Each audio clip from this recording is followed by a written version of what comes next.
எல்லாருக்கும் வணக்கங்க. Cook to easy சேனலுக்கு உங்களை அன்புடன் வரவேற்கிறேன்.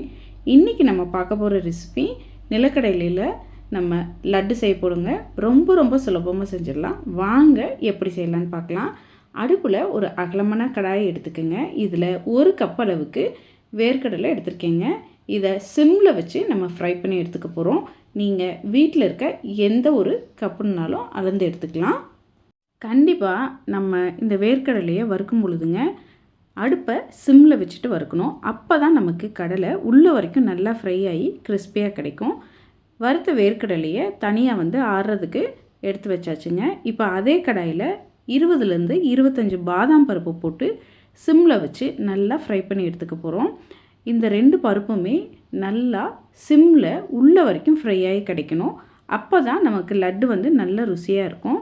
இப்போ பாதாம் பருப்பும் ஃப்ரை ஆகி வந்துருச்சுங்க. இது ரெண்டுமே நமக்கு ஆறிட்டுருக்கு. இந்த சமயத்துலங்க இதே கடாயில் 1 கப் அளவுக்கு நான் வெல்லம் எடுத்திருக்கேன்.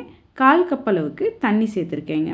இது ரெண்டையும் சேர்த்து நமக்கு பாகு நல்லா ரெடி ஆகணும். 1 கம்பிப்பதம் அளவுக்கு பாகு வர்ற மாதிரி நம்ம காய்ச்சி எடுத்துக்க போகிறோம்.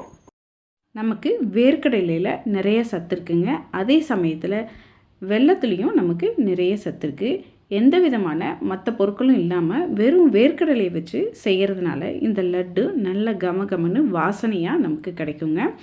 இப்போ ஒரு கம்பிப்பதம் வந்ததுக்கப்புறமாங்க அடுப்பை ஆஃப் பண்ணிடுங்க. இந்த பாகு ரெடி ஆகிறதுக்குள்ளே நமக்கு பருப்பு 2ம் ஆறி இருக்கும். இதை மிக்சர் ஜாருக்கு மாற்றிட்டு இது கூடவே 1/2 டீஸ்பூன் அளவுக்கு ஏலக்காய் பொடி போட்டுங்க நல்லா பொடிச்சு எடுத்துக்கோங்க. இந்த பொடியை ஒரு மிக்சிங் பவுலுக்கு மாற்றிக்கிங்க.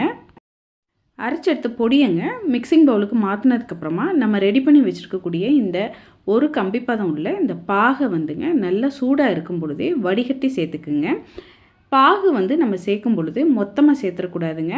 கொஞ்சம் கொஞ்சமாக பாகு சேர்த்து நம்ம கலந்துக்கிட்டே வரணும். இது மாதிரி நம்ம செய்யும் பொழுது நமக்கு லட்டு செய்கிறதுக்கான கரெக்டான பதம் வந்தோடனே நம்ம பாகு சேர்த்துறதை நிறுத்திட்டு லட்டு உருட்டிடலாங்க.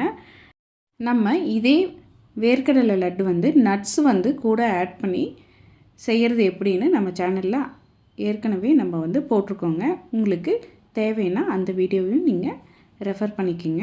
அவ்வளோதாங்க. நம்ம பாகு சேர்த்துறது நமக்கு இந்த ஸ்டேஜில் போதும். நமக்கு லட்டு உருட்டுறதுக்கு கரெக்டான ஸ்டேஜ் வந்துருச்சு. இப்போ இந்த சமயத்தில் நம்ம இந்த ஸ்பூன் எடுத்துட்டுங்க.